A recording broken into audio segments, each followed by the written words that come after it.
Podcasting is more than just talking. It's listening. BSing with Bob Schmidt.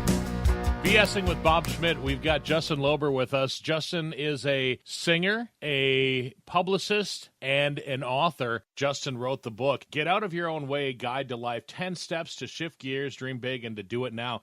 And I brought up singer first because, I happened to search on Google for Justin Loeber, and in your book it said that you were a singer. So I'm looking, first of all, I was looking for Justin. I'm like, well, where is it? And then as I read a little bit further, you ended up performing under Larry. Why did you perform under Larry rather than under Justin? Well, my full name, as I say in the book, Get Out of Your Own Way, Guide to Life, my full name is Lawrence Justin Loeber, and my mom wanted to call me Lawrence, and all of my friends wanted to call me Larry. And then when I was a kid, they all called me Fat Larry. So I decided to shed all of that, and I think it was 1990, I decided to reinvent a bit and use my middle name, which is Justin. So that's my story on that. Okay. Well, I was going to say it goes back to the whole branding thing, doesn't it? And that's kind of brought you into your current job being a brander of sorts. Yeah. Bob, about the branding, it's so interesting how people either get it or don't get it, because I always look at branding as part of a recipe. I mean, everything that's in a brand should fall under the umbrella of the brand. It's almost like the recipe where, well, why would you put steak sauce in a chocolate cake? It just doesn't fit. So I was a natural brander from day one. Justin Loeber is my guest on the BSing with Bob Schmidt podcast. Justin wrote the book, Get Out of Your Own Way, Guide to Life, 10 Steps to Shift Gears, Dream Big, and to Do It Now. So what made you become an author, Justin? I really had a calling to do it. I had some job candidates, come into my office. I have a PR and digital social media firm in the city called Digital and Public Relations in New York City, and we get candidates all the time, but this particular one was a little bit off. He came into the office with cut-off jeans, flip-flops, and earbuds, playing the latest Beyonce song. And I just looked at this guy, and I was shocked that he made the choice to come in very super casual. And, we don't work by the beach, so it really was out of place for someone to come in like that. And then his cover letter on his resume was, please see attached. That was all that was on there. He just was totally disconnected, and I felt that he, as well as other people that kept coming into my office, really needed to know 10 steps, not only how to get a job, but 10 steps how to live life, because we have thrown out some of the major things, the major survival skills that we had all in place of the electronic and the iPhone and the smartphone. It's incredible. So that was my calling to write this book, Get Out of Your Own Way, Guide to Life. So, Justin, I got to ask, did you hire the guy? No, I didn't hire the guy, but I should have after the fact that he helped me conceptualize the book. But seriously, the millennials weren't the only hot messes out there. The boomers were just as crazy because they were living in the world of the liquid lunches. Back in the 70s and 80s when big executives used to go to lunch, they used to have a couple of martinis and they used to come back to the job really kind of bombed. And when they walk in for the same jobs as the millennials walk in, basically they're negotiating as if they're talking to someone who's running the Paris Peace Talks. So I really felt that the millennials and the boomers are really on the same trajectory for not understanding what the real world is in 2018. So who does understand what the real world is then, Justin? I think the people that survive a major weather incident or fires, the ones that have to put down the smartphone and have to figure out how to survive without any crutch. I think that honestly we all have it in us, but when we're sitting at a restaurant with our family of 10 and not one person is talking because everybody's looking down at the phone, in my book I say put the smartphone phone down, look up, look out at the possibilities in front of you. I mean, Bob, think of it. If you're flying all the way from Wisconsin to New York City to see relatives, and they don't even give you the courtesy of looking up and having a conversation with you, I say that is 100% rude. What do you think? I agree. I think that's beyond rude, and unfortunately, Justin, that's the way our society has gotten to be. Nobody looks at each other anymore. Nobody talks to each other. Nobody knows how to shake a hand. Nobody knows how to dress the way they need to dress in order to, like you said, get a job. Well, I just think that we all still have it in us, but we're being fed these electronics. We're all electro beats. We're addicted to all these things because it's easier to be entertained than actually be the entertainer. And in my book, there's so many tips, from finding perfection and imperfection to working on your work ethic and a whole lot more that really will help you bring back some of the old school stuff that really will help people survive in any decade. Well, you mentioned perfection and the imperfection. Yeah. I love that. That's a great line. Yes, that's actually step 3, find perfection and imperfection. Because, we're all so geared to competing and looking at our neighbors and looking at our competition. And although it's fantastic to compete, what I say to myself is give yourself a break. There's always going to be someone smarter, more successful, more handsome, more young. There's going to be someone around the corner that's going to knock you out of the park. But what you personally might think as your weaknesses might actually be your strength. We have to pull out the quirkiness and the extraordinary in ourselves so that we step out in the crowd. I mean, in the bad news with the flip-flops and the cut-off jeans guy, he was a hot mess, but he stuck out in the crowd. He stood out in the crowd, and he actually helped me write this book. So even though that was his weakness at the time, it was the strength for me to call out. And that's what I want to tell your readers, that look at yourself very clearly. Take your inventory. There's parts of this book where you give yourself a questionnaire and you go through it. You can own your own power of thoughtfulness. I think that's one of the steps in the book. I really think that we aren't thoughtful anymore because we're letting, again, these smartphones think for us.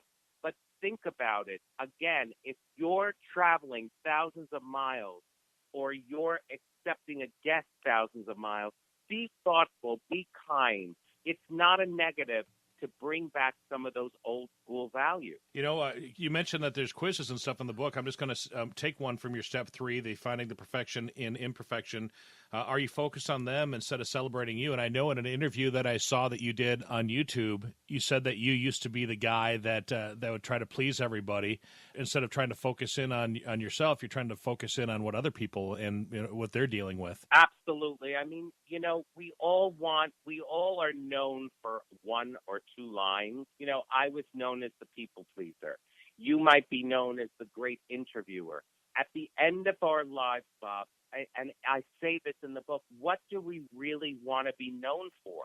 Because we're only, if you think about it logically, we're only on this earth for less than a dozen of decades. I mean, it's not even, it could be a half dozen. It could be 7 or 8. If we're lucky, we'll live to be 80.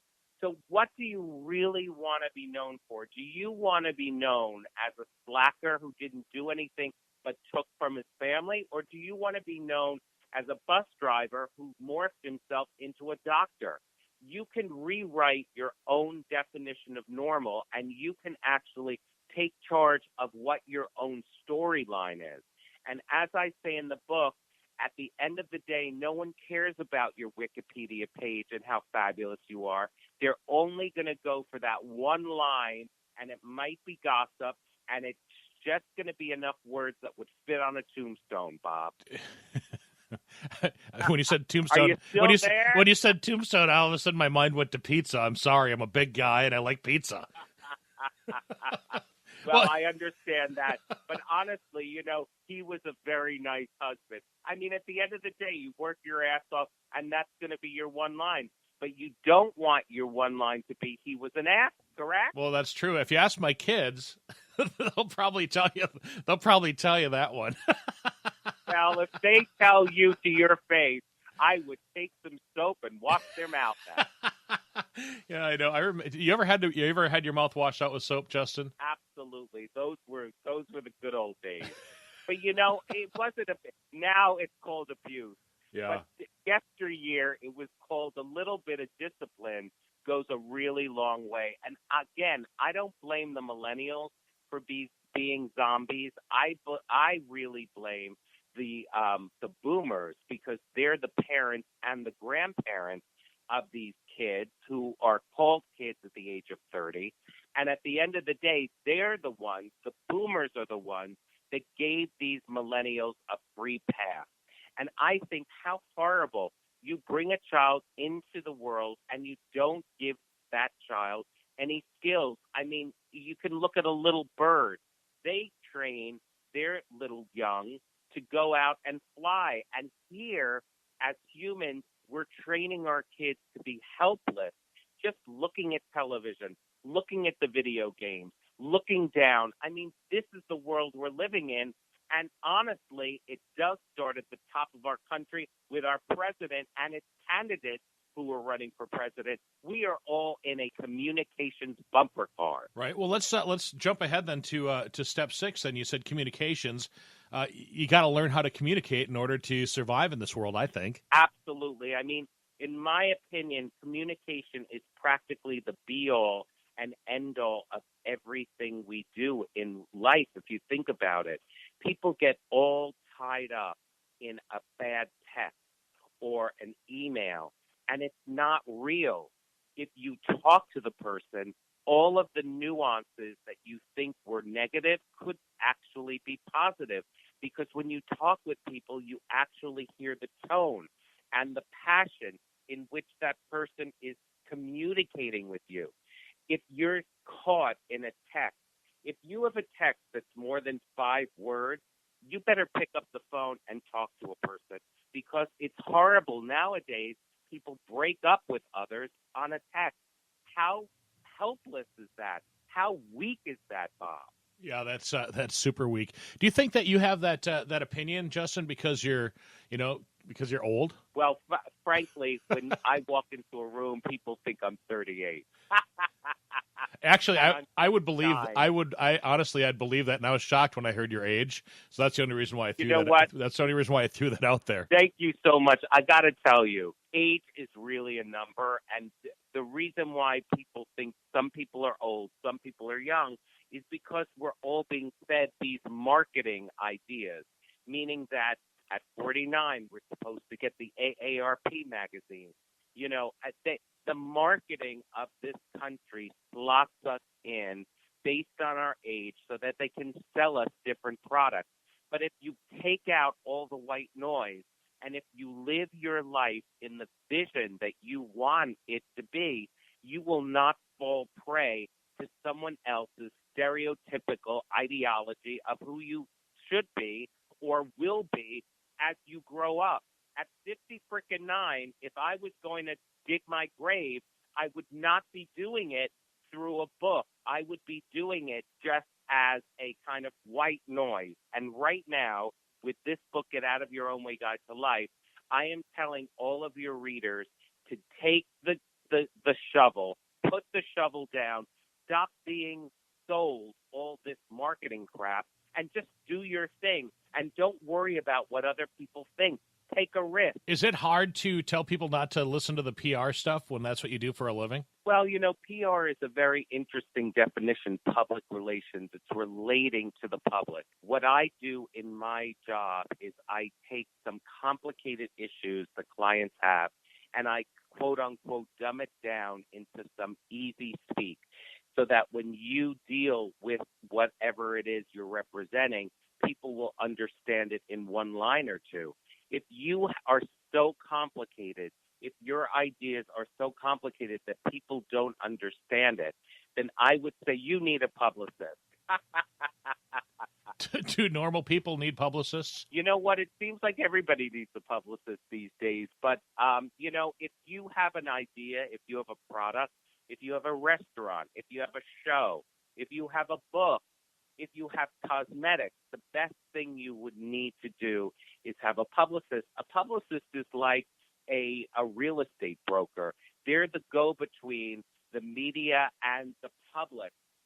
The media doesn't want to hear from everyday people chit-chatting about their ideas. They want to hear from brokers that are called publicists in the industry. Is it hard to, quote, broker your own book? You know what? It's a very interesting process because I have to, when I'm representing people, step above. I have to represent them because if I represent a doctor, I'm certainly not a doctor, but I have to find out what those talking points are and what the conversation is in order to get the job. And for me, I've been doing this since 1993, and 98% of my day is based in rejection because most media reject. It only takes a handful to make something very, very successful. So it was not very hard. What was interesting about the process, Bob, is that some of my media friends were afraid to tell me no, so they just didn't tell me at all. And I said to them that as a publicist, we get paid to get an answer. And if the answer is no, it's as important as the yes, because that shows that we've gotten to the source and the source has given us closure. And some of the media people didn't even occur to them that no would be a good word when it comes to PR. You know, honestly, this is the first I've ever heard that. As a person that books my own radio show and my own podcast, I get pitches all the time, and a lot of times I just don't even, like you said, like your friends did, they just kind of rejected it. I've done that myself. So saying no is better than saying nothing at all. Well, you know what? This is why publicists have a bad rap, because they keep pushing and pushing, and all they want is an answer. I mean, think about it. If you see something out there as a pitch and you immediately respond, "I'll pass, thanks," you're not going to hear from that person on that client again. So it really does make sense to answer a question. But we all know that everybody's busy, and PR, there's like an unofficial rule that you try and call and email someone up to 3 times, and if you don't hear back, then that silence really does equal a no. That's just like it is in sales. If you got to make that pitch 3 to 5 times in order to have somebody even interested in it. So I guess PR, absolutely. PR in a way is just like sales. Except for instead of selling a product, you're selling a person. It's absolutely true. I mean, in PR, it's really a crapshoot. It's like a free fall because unlike an interior designer, Bob, where at the end of the gig you're going to get the couch, the drapes, the paintings at the end of the engagement. With PR, the only thing you can ethically guarantee is an effort, and that effort might come up not for actual bookings. So you have to be really crafty and really focused when you want to take on a client because, again, PR is like a beautiful crystal bowl of lime jello. You can see it, you can taste it, but if you put your hand in it, it might not be there because it's such a volatile world we're living in. I mean, I've had clients sitting actually in studio ready to be interviewed, and then there would be a terrorism attack, and that interview goes south, never to be rescheduled. So in PR, the effort, not necessarily the result, is what people pay for. And, of course, we all know it is a result.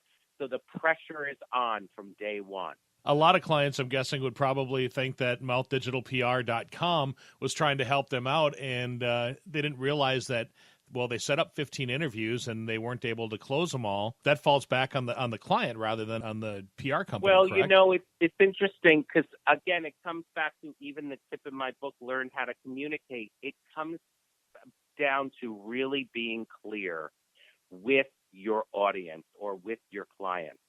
So in our contract, we have, and most publicists have this in their contract, where the client understands that work is based on effort, as we cannot guarantee what the media or any third party entity is going to say about the product. I mean, if we go out there and say we have a new recipe for bread, and all of a sudden there's 3 other recipes that are exactly the same, we can't be in control of that. So what people sign up for is really a chance. They're taking an educated risk in trying to make their dream come true, which is getting their product or whatever it is out there. The worst thing, actually, PR is the most important cog in the wheel of everything. Imagine if you have a Tiffany diamond, Bob, and nobody knows about it because there's no PR about it. So you've got to be able to save some budget for marketing, because unless you get it out there, people aren't going to know about it. Justin, you'd mentioned white noise a few times so far in the interview. How do we turn that white noise off? Well, I think the whole thing about white noise is not caring what anybody says, not looking at your neighbors, which I call in the book, Get Out of Your Own Way, Guide to Life, the Joneses. If you stop worrying about what the Joneses think about you, if you don't play golf, don't join the golf club because the Joneses are there. Stop competing. Take your kids out. If you're a family guy or a woman, take your kids out and show them the real world. Just because the next door neighbor's got the latest, video game doesn't mean your kids have to do it. Focus on what you and what your family is meant to do, and stop listening to what others are telling you. That is what I call getting rid of the white noise. Okay. I see on page 177 in the Shifting Gears chapter of the book, your job could be old and outdated, not you. And that makes a lot of sense because there's a lot of jobs that are out there and people still have the ability to work and to do something different. Absolutely. The whole game of life is learning how to reinvent and learning how to shift a gear and make a turn without overanalyzing it. I mean, when I had a dry spell a few years back and I had 2 properties, it took me 20 seconds to say, I've got to rent out one property because I can't afford 2. And within 4 days, I got a renter for that property. And that's a true story. At the end of the day, you have to get out of denial. You have to blow out the fog and get real with the program. It's all about getting on a roller coaster and going up and down the ebbs and flows of life and figuring out, how am I going to survive today? I mean, this is not our grandparents' world, Bob, where they sat there for 20 years at the same job. They got a gold watch. They got, a bandana that said, happy retirement, and everybody went on their merry way. Your company can axe you as fast as you got in. So you have to really be adaptable and say to yourself, okay, what is it in my life that I can do that I'm not doing now? I mean, I was this washed up recording artist in the 80s. I was discovered by this guy, Gary Newman. My dream was to be, a recording artist. And as fast as that star was shining, it crashed and burned, Bob. So what was I going to do? Sing my disco hits in my apartment? No, I had to figure out a way to pay the rent, right, because the landlord didn't care if I was a hooker or a banker. I just needed to come up with the money. So the bottom line is you got to be adaptable. You have to use some of your skills from real life in order to bring it to the table, regardless what your job is, Bob. Well, Justin Loeber, I know that you and I rock the same hairstyle, 0 hair. But how is hair your secret weapon? Well, I really did love, I'm a hair person still. And in some of my events, I come out with an afro wig because I had a big afro in the 70s and 80s. And you know what? When you lose something, you bring something on. I've got some great hats. What about you, Bob? You've got some great hats. I've got, I like to rock the bald just as it is, but I shave it every day. Yeah. Well, you know what? Everybody does what they need to do for feeling good about themselves. And what's good about having no hair is it's never a bad hair day. No, that's true.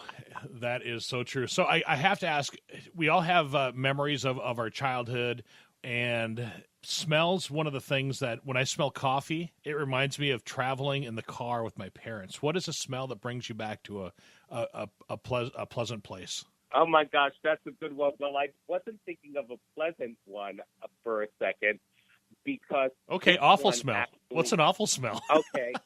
I was, in the 60s, everybody seemed to smoke cigarettes, and I was in the car with my parents, and they were both smoking with the windows shut. And I looked at them, I might have been 3 or 4, and I said, "Can you open the window? I'm dying out back here." And at the end of the day, I remember that all the time, and I never smoked a cigarette. But I think that I always loved the smell of fresh paint. It reminded me of moving to a great new place. And now, as an adult, one of my hobbies is buying and renovating and selling properties. So I think the smell of fresh paint. I know probably people are thinking, what about, fresh cookies in the oven? It wasn't about that for me. Well, the reason why I'm asking, I got a couple of questions. So when you and I talked a couple of weeks ago, you mentioned you should come up with 4 or 5 questions that you could ask everybody, and I've got a list. Yeah. And, okay, great. And those are actually on the list. Also, what makes you nervous? That's another one on my list. Well, what makes me nervous is not being as prepared as I might want to be. I think that when you're nervous, that means you really care. And some people don't look at it like that. So when I tell my clients, be prepared, media prep, it's better to be awkward with me in an office than awkward on a sound stage with a camera in front of you. I think being prepared will help you alleviate nervousness. And then final question I have of the goofy questions. How often do you check your phone? Well, it's funny because I'm on vacation this week, and there's another step in this book. It's rebooting.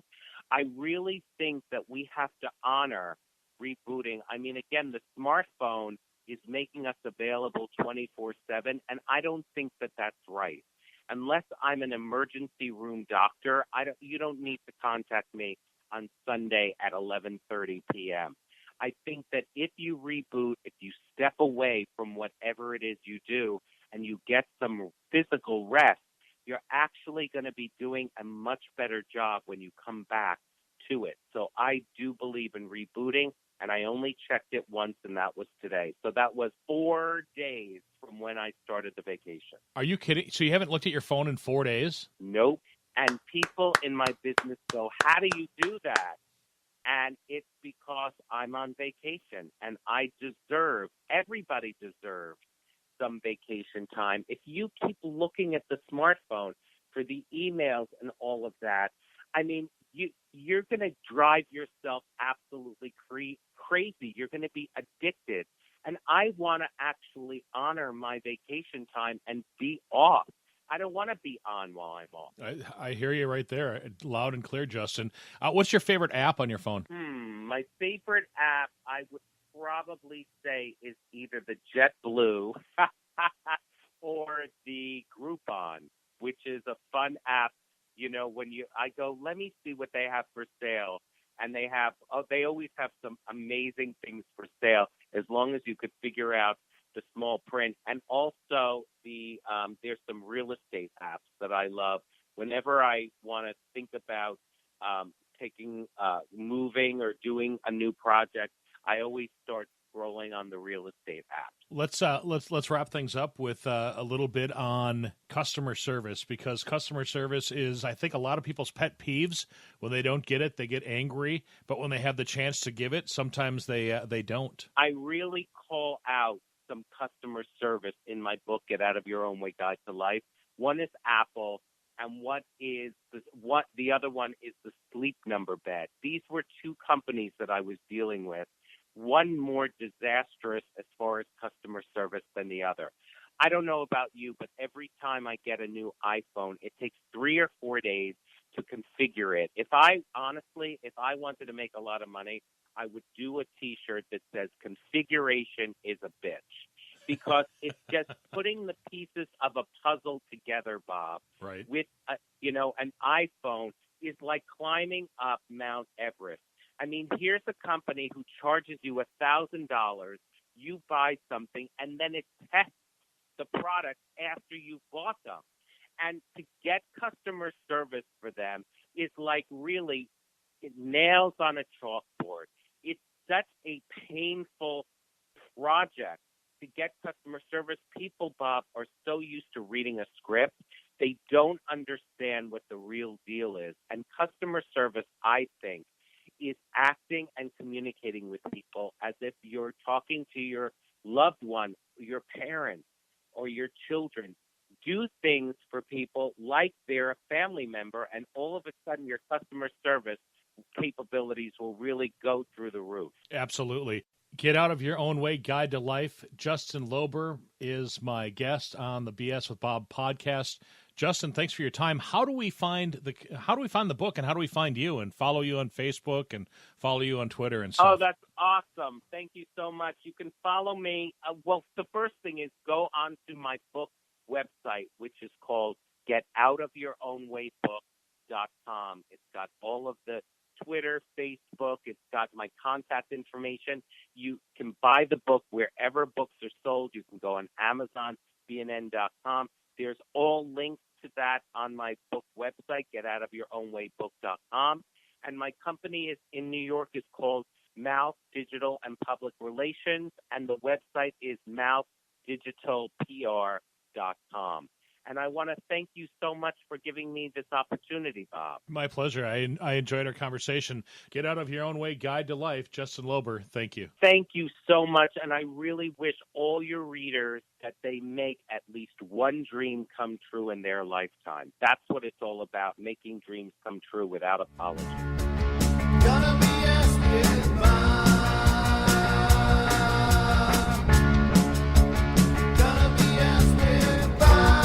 The BSing with Bob Schmidt podcast is brought to you by Orange Computer. Find them online at orangecomputerlax.com. This has been another podcastforhire.com production.